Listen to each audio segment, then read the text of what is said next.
How are you guys doing here today? Oh, I think I may have you muted. Please hold just 1 second. I was doing the muting, unmuting. Let's try this again. Hey, Chris, I saw you talking first. So how are you doing today? I'm outstanding. This is awesome. Love it. Love it.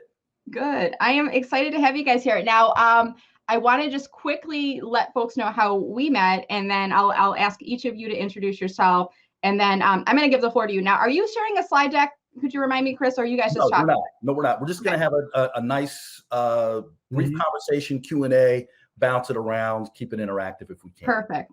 All right, sounds good. So we met after, I think it was after my last LinkedIn Live-a-thon, or maybe it was just before it. I think Tisha Hammond, I was reaching out and I was looking for additional folks to add to the panel. And then I got a flurry of requests all at once, and I kind of booked everything up. But then I had a conversation with you guys before the event, and I said, I love the energy. I love, what you're going to be talking about here today. I'm going to pull it up on screen here. And I said, I'm going to do another event in February. So I want you guys to be, amongst the first that I announce, because you're going to be talking about pivoting to self-employment, what you need to know now. And I know there's a lot of folks out there that are struggling with finding another job. And then they're kind of looking around and going, wait a minute, I have a lot of knowledge and resources, and people are asking me for help with stuff.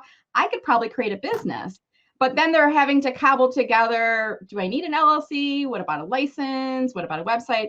And I know you guys have some structure in place for this. So let's start with, if you could, Chris, tell us a little bit about yourself. Damon, tell us a little bit about yourself, and then we'll jump into our topic here today. Yeah, my background is in software and life sciences technology. So I did a dance in the technology space for sales for quite a while, launched an LLC. My inspiration was desperation. Quite frankly, I'd been laid off, was diagnosed with cancer, and had gone through a marital thing, and my life was a vortex of confusion. And I'm like, what the heck do I do with this? And so I decided that the last thing I really needed to do was to go dive back in full time to a job, launch my first technology consulting company, serving folks on every continent except Antarctica and Australia. And then I met Demond, and we went on from there. I'll let Demond introduce himself. All right, perfect. Yeah, thank you, Chris. Yeah, my name is Demond Raybon, and I'm grounded and rooted in technology. That's my background, in technology and business infrastructure and technology infrastructure. And I've been doing that for over 20 years now. And essentially, as Chris mentioned, we met through a mutual friend, and we had some synergy. And essentially, what birthed StealthEnomics is that we were grounded in our own synergy and working and building businesses, and found that we couldn't do it alone. We found that we needed some form of help, some form of guidance, and some level of a system that helps to build a predictable outcome when it comes to business launching. And we got together, and we saw synergy in that. Yeah. And so the concept of StealthEnomics is so that we can stealthily help you build a foundation with the economics behind of building your business. So that's where StealthEnomics comes from. We want to allow you to be able to penetrate before anybody knows that you actually is ready to take the world by storm. And so I love helping entrepreneurs. I love gifting information, and I love being able to empower people to make a difference in what they love and in their passion. Yeah. And Brenda, along the way, I was fortunate enough to be a part of an $80 million IPO. I wasn't a principal investor, but that whole thing sort of changed my life, needless to say. I became a entrepreneur in residence at the Maryland Center for Entrepreneurship. So I had a bank of 20 entrepreneurs that I coached to help with their marketing stuff. So we've been in this world and this dance for more than a minute. We've been working as entrepreneurs and entrepreneurs in between, back and forth. And we kind of know the dance. So we're delighted to have the opportunity to share on this platform. All right. So here's what I'm going to do, guys. I want to kind of give you guys the floor, like visually the floor. And I'm going to pull myself off of screen and just let you guys kind of take us from here. I know there's a lot of folks that are watching today. I think we've got around 300 people watching live right now on LinkedIn, and I'm going to go pop over to YouTube and Facebook next. But there are some people who are thinking about pivoting to self-employment. Maybe they don't want that. I love how you said JOB, because I didn't say that. Like, corporate life is great until maybe you don't want to be there anymore, and then it's a JOB. But there are folks that are maybe on the fence and they're thinking about this right now. And, maybe some are already in it and they're up to their neck and they're not sure what to do. So I'm going to pull myself off and I'll let you guys take it. And I'm going to come back in at about 10:50 to help with Q&A here. Cool. Okay. So, Absolutely. one of the biggest challenges out there today is the fact that there are a ton of people looking for $70,000 jobs, right? I mean, there's probably millions of people looking for a gig that's between $70,000 and $100,000, but there are very few people who are out there really thinking about building a 6-figure to 7-figure business. We are of the mindset that you can have both worlds work for you. And at StealthEnomics, that stealth part that Damon was talking about, the world doesn't have to know that you actually are creating and building a viable exit strategy from your job. It means that you need to have structure, because let's face it, in this climate of quarantine, confusion, and the like, you don't need any more stress and any more pressure. But what StealthEnomics does is it pulls together everything that you need to have and do end to end as a new business person, puts it under one umbrella so that you make that one call, and we have our team and our technology and everything that evolves to make that happen for you. But the mindset to look for a job and the mindset to start a business are very, very, very similar. Let's take a look at it really quick. Let's slice and dice. If you're looking for a job, there are things or aspects of the job that you may not necessarily be qualified for, and other things that you are. Why walk away from it? If there's pieces of it that you are, why ask for the whole pizza? Why not just ask for a slice of the pie as a consultant, as a contractor, as an interim step to full-time employment, or as an option for engagement in other areas? So we're of the mindset that whether you're working a job or whether you're full-time, trying to launch a business, you're right. It's a perfect time to do it right now. Damon, you care to share? Yeah, absolutely. I think one of the key components of what you're saying, as people are in the job search, or if they're in job transition, the most important piece when starting a business is capital. Whether you get that from whatever means that you have, one important means is to not do it where, and if you can avoid it, you don't necessarily want to have to bootstrap it. Bootstrapping is a grind. It's a tough environment, and it may not necessarily be built for everyone. So if you can transition and pivot while you have a predictable income in place, what we're keen on is allowing you to be able to use that predictable income to help facilitate your exit. So now when you're ready to exit, you actually have infrastructure, you have support system behind you, and now you can monetize whatever it is that you want to do. So that's really the key component, I think, of what you're saying, Chris, in terms of when you're making that exit and you want to leave that job, or either transition to another job or transition into entrepreneurship. Just be intentional and thoughtful about it, and just know that you don't have to do it alone. Having a team behind you is always a good thing. I'm all for team sports, and when you have the team, as Chris and I say, you can throw that no look pass and don't have the stress, anxiety, and uncertainty as it pertains to you moving on and starting your own business. Yeah, the beautiful part about making that decision to go into business, it's not an either or decision, right?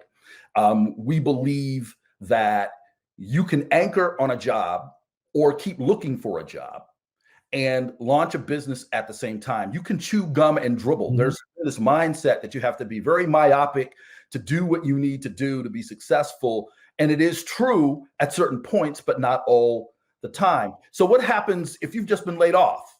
What happens if you've got very little bank? What happens if you suddenly had your world turned upside down? Well, again, I launched my first consulting company, became a 6-figure company, and blew up really nicely by just the sheer motivation of desperation, right? So what do you have? You don't have money. You don't have credit, maybe. You don't have something. You've got credibility, right? Even if you don't have business credit to get, bank loans and capital equity, you have credibility. So the question I ask is, who have you helped? What have you done? What have you contributed within your infrastructure or network of people that you can go to a person and say, hey, look, this is my concept. This is my idea. This is what I'm thinking about doing. If I were able to get to this phase or this stage or accomplish this thing, would you support my business? Right? So that's if you don't actually have a business or any funds in place. And the biggest deal, what Damon and I are adamant about, we anchor around. I think Roxanne just made a comment. It is team. There is no way we would be building a 6-figure company aspiring to drive a 7-figure business now if we couldn't, in fact, have a team wrapped around us. It wouldn't happen. So, here's real world. Damon works a regular gig.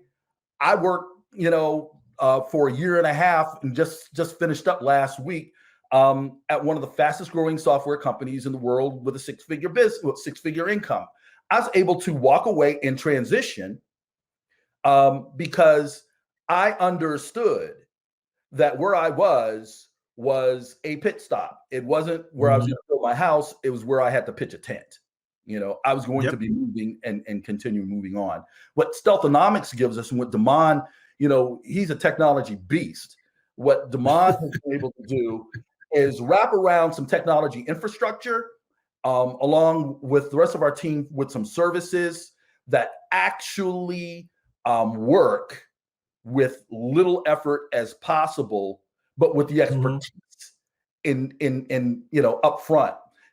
There was somebody a couple of days ago who basically said, hey, fake it till you make it. I don't believe in it. I'm a faith it till you make it. Let's make it clear. For people can smell a phony 1,000 miles away, and those that can't discern it, you don't want to be with. All right. And so we believe in yourself first, because if you don't believe in yourself first, it doesn't matter what anybody, you can, scam other people and do stuff and make them believe whatever. That's not the point. You've got to be able to sell yourself, believe in yourself first, believe in your concept, and believe in your service.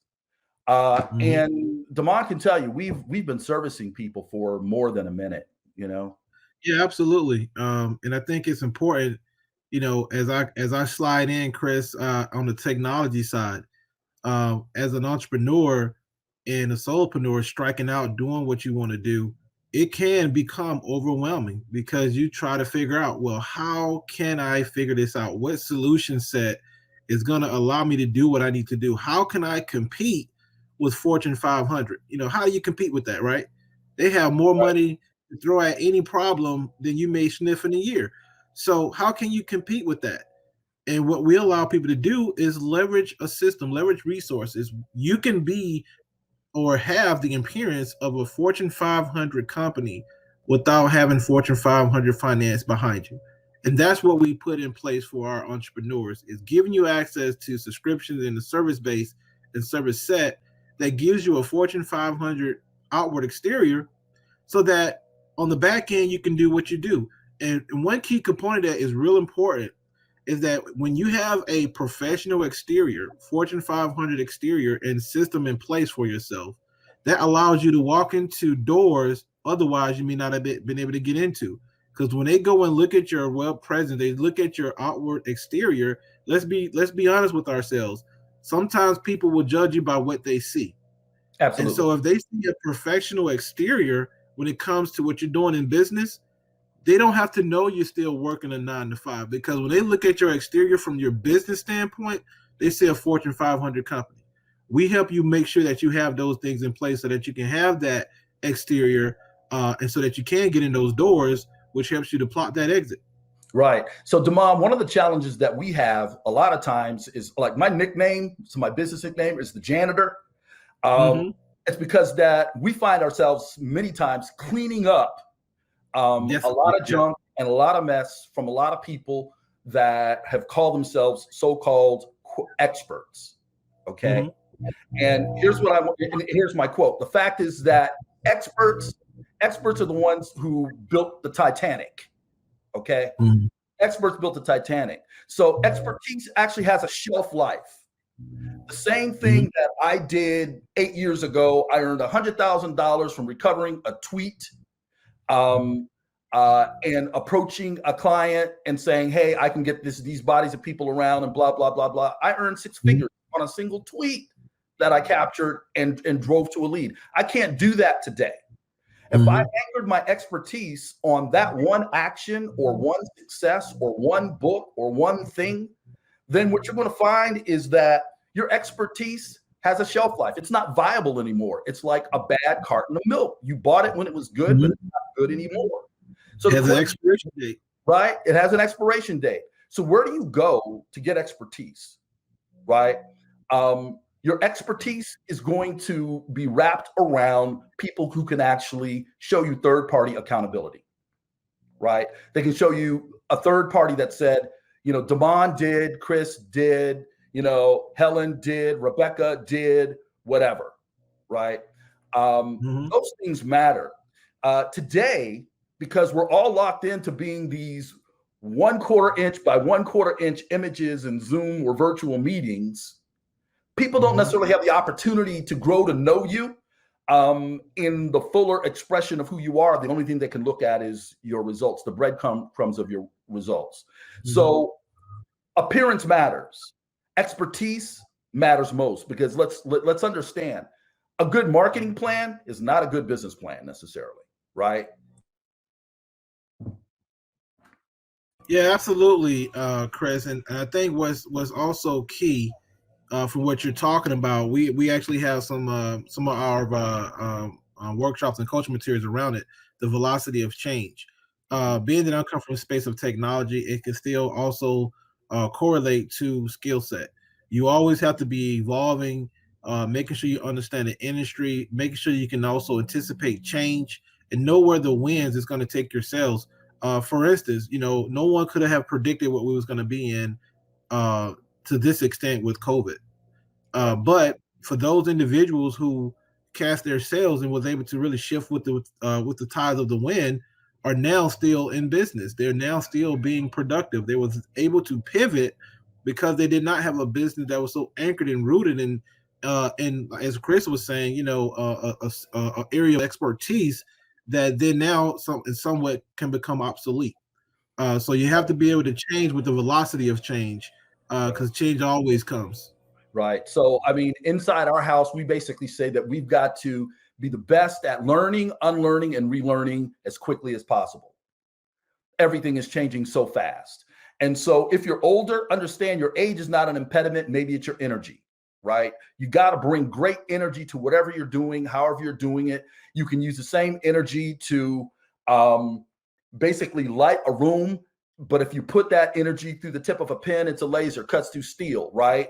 So how do you want to distribute your energy? How do you really, really want to do what you really, really want to do? Beautiful example. My son is a world-class choreographer. I mean, all over the world, Jennifer Hudson, Ariana Grande doing his thing, that kind of thing. That whole business is shut down. He came to me and he basically said, you know, I don't know what to do. And he thought about it on his own, didn't lead him. He's got, in the last month and a half, 2 real estate licenses, one in Cali, one in Maryland. Why? Because he understands that the dynamics of his profession have changed as such that my preaching, hey, son, you need a plan B, you need a plan B, you plan B, was mute then. But now his pain is significant enough where he is realizing, I've got to learn it. I've got to unlearn my whole gig and what my expectations were. I've got to relearn or learn something else, and I've got to relearn some other stuff. And it's this perpetual cycle. The beauty is this: if you're smart and you have an idea, you're in your ideation phase for a business, a concept, you don't have that locked and loaded yet. Now you have the mindset where you can actually decide, who do I want with me on my team? You know, who do I want to partner with? Who do I want to collaborate with? Why do I want to compete? Right? So we talk about the 3 C's in our business, right? And in life in general. I ask the first C, competency. Who can I have a conversation with where I don't have to translate everything I'm saying? And they get it and they're growing on their own. And then there's the chemistry. Do we really flow and grow? Do we vibe? You know, how's our energy together? Can I call Damon and I used to wake up at, you know, we used to hit it at 7 o'clock in the morning and have our discussion meditation thing going together as a team, right? And then, but beyond competency and chemistry, you've got to have character. That's key. Character. So That's how we anchor it. That's how we recommend we approach it. We've got a great book, five things you need to know before you quit your job. And they speak to establishing situational awareness, know the marketplace, getting your funding together, picking a team, and all the other nuances. Check it out. We have the download available.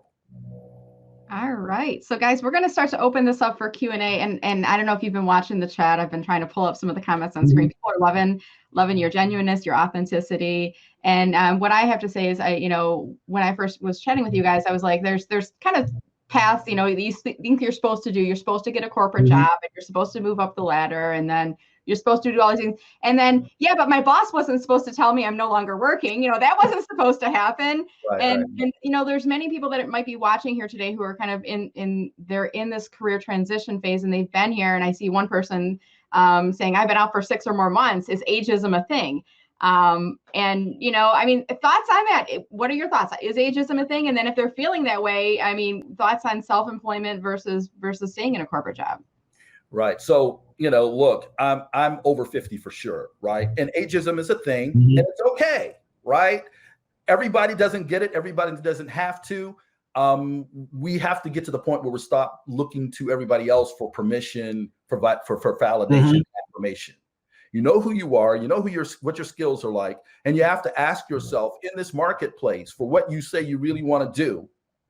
How do you want to reposition yourself, reimagine yourself, and repurpose yourself to match your core competency, skill sets, passion, and the like? If you're still looking to yesterday's standard for tomorrow's acceptance, you're jacked from the start. Yeah, great point. And also, one thing I would like people to also realize, and this was a trend before COVID happened, but there's a trend where you're having more solopreneurs, entrepreneurs, freelancers are entering the marketplace. You have websites like Upwork, Freelancer, and a few others I can't think of right now off the top of my head, but they are basically making it more viable for people like yourselves who are looking for opportunities to basically tap into that consultant space. Here in Charlotte, North Carolina, we found that there's opportunity in the government. The government is hungry for content.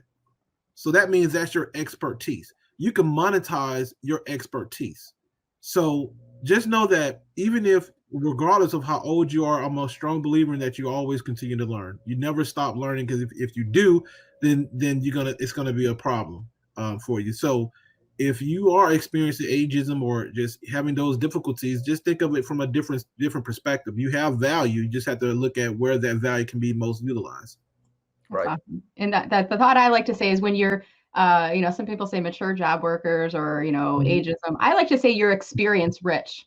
So change that mindset. You are experience rich. So think about yourself, not as a mature worker, not as age 50 plus looking for a job. You're experience rich. You have experience that some of your competitors in the job market don't have. And I want to shift gears to move into one of our first questions. Chris or Demond, I'm not sure who wants to take this first, but a couple questions have come in about financing your business. And here's one from Heather. Thoughts about approaching one for capital. And another question related to that was, how do you build a team if you don't have a lot of money? So help us out with that if you could. I'll take it. Okay. Go ahead, Chris. Yeah. So the first thing, I love the money. I love, I don't have money, questions, scenarios, because they're pretty common. That's the fun spot for me, because I've been there. I mentioned that, a lot of times you won't have money. So we use the FF&F, the friends, family, and frat. Okay. But to build that, the first thing that you've got to have is a business plan. And you talk to Tisha or anybody else, I told her nobody has a business for me unless you've got a business plan. It's a hobby.